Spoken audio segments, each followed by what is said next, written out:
Have you ever played a long, intense roguelike and you get to the end of the run and you just feel exhausted? Like you've just spent the past hour or more engaging your brain with whatever weird build you've duct taped together, and now if you could even conceive starting another run, you need to first remove all that stuff from your mind because it's a roguelike and that stuff doesn't carry over. But your brain also just kind of feels like steamed broccoli.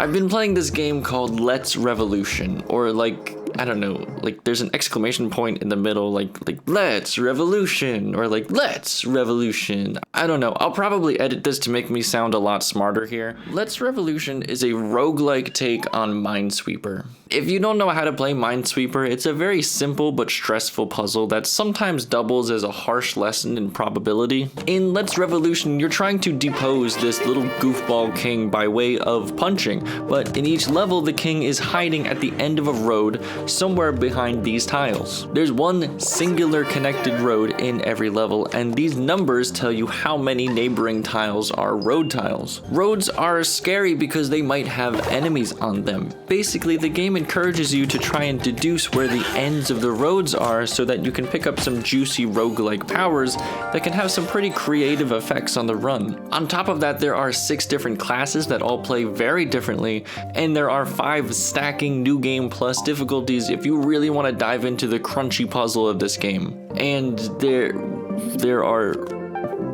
there's only 10 levels? There's only 10 levels in a whole run? If you win, it's probably, I don't know, 20 minutes long. And unlike Hades or Returnal, you can learn enough to start winning runs within an hour or two. God, I think I played Enter the Gungeon for like 10 hours before finally getting a run to the 2nd level out of 5. And there's something nice and sweet and welcoming about Let's Revolution. It feels like a cozy board game on a rainy day. It has a fun, creative idea, executes it well, and then puts a little bow on it and says, thank you for playing. Maybe try a new character or try a little bit more difficulty. You have the complete roguelike experience in a package that is much smaller and more digestible than most other roguelike games. Roguelikes have a sort of reputation as being overwhelmingly challenging. Like, they expect you to die so many times before you start to understand how the game works. And for an indie developer, it's easy to understand why they might want that difficulty to be so high. It makes a relatively small amount of game extremely replayable. But the downside to this is that these games can feel overly stressful or unapproachable for players that are new to the genre, or players that just want a more casual experience. Players who want to get to the end of Enter the Gungeon or Slay the Spire have to contend with billions of danger balls, or plan ahead like 3 battles so that the double damage from Pen Nib hits at just the right time, so when you play that big card on the boss fight, it lets you move over into the other phase so that you can survive. And it just burns my brain sometimes a little bit, but I do really enjoy it a lot. And a lot of roguelikes don't have difficulty accessibility options, so if you just want to enjoy Slay the Spire's extremely polished and interesting gameplay, or Enter the Gungeon's hilariously creative weapons, or Returnal's genuinely excellent horror story, you have to just get good.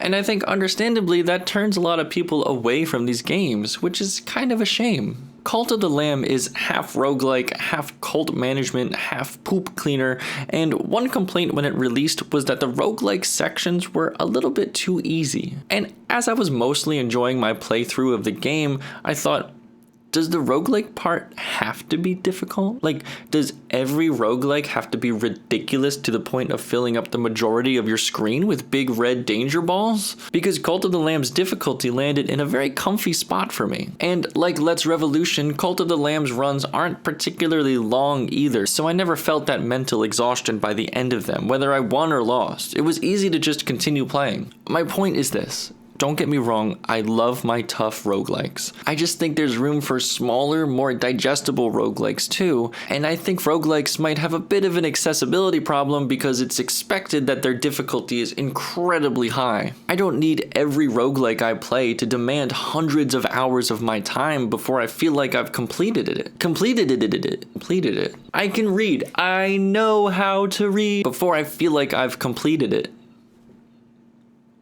Got it.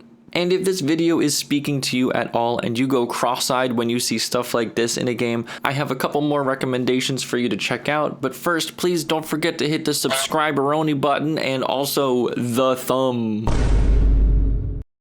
Wild Frost is a deck builder which has just some of the cutest art I've ever seen in a game. It's also relatively short compared to other deck builders like Slay the Spire. You'll only have 8 or 9 battles total, each of them being very uniquely challenging, with multiple events between them to help you build your deck into some pretty wild combos. There were some complaints with how difficult this game was on release. The developers have already added a feature to help with that, and looking at the game's roadmap, it seems like it's headed toward a lower difficulty in general. There's no accessibility option for difficulty, but I think the game's short length and extremely charming presentation prevents this from being exhaustingly long.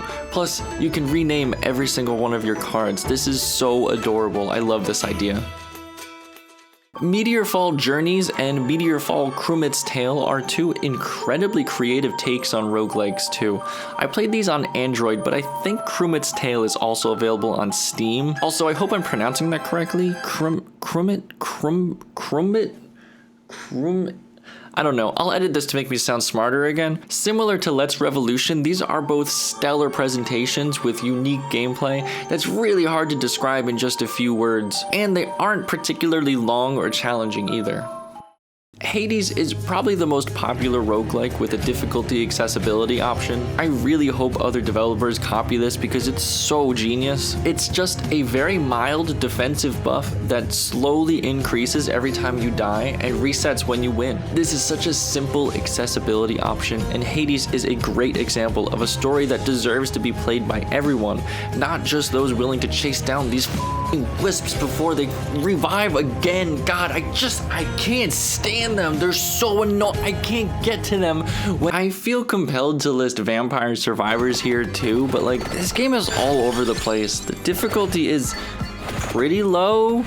In the beginning, at least, the stress levels are pretty low, and the runs are mostly capped at 30 minutes, which is pretty short for a roguelike. I know I'm doing this with my voice a lot, but it's because this game is really weird. Sometimes it feels more like an achievement hunting game than a roguelike, but I think this one fits in the list because it hands the player so much power so often, and I think that's why it sort of exploded in popularity, because other roguelikes love to make you feel weak and fragile until you cobble together a build from the little scraps you're given. Please, sir, may I have a +1 damage? Thank you, sir. And Vampire Survivors just hands you giant fireballs and says, here, go kill 10 million enemies. And you're like, hell yes, okay, I will kill millions of enemies with these.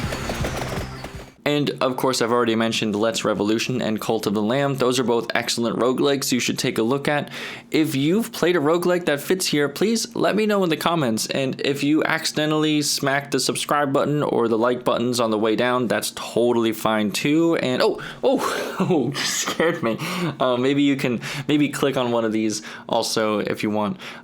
So I'm just gonna hang out here for a little bit until you decide what you want to do. Take your time.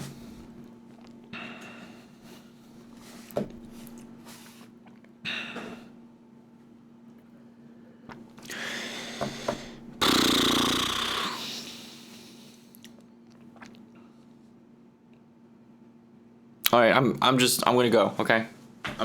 I'll go. Bye, I guess.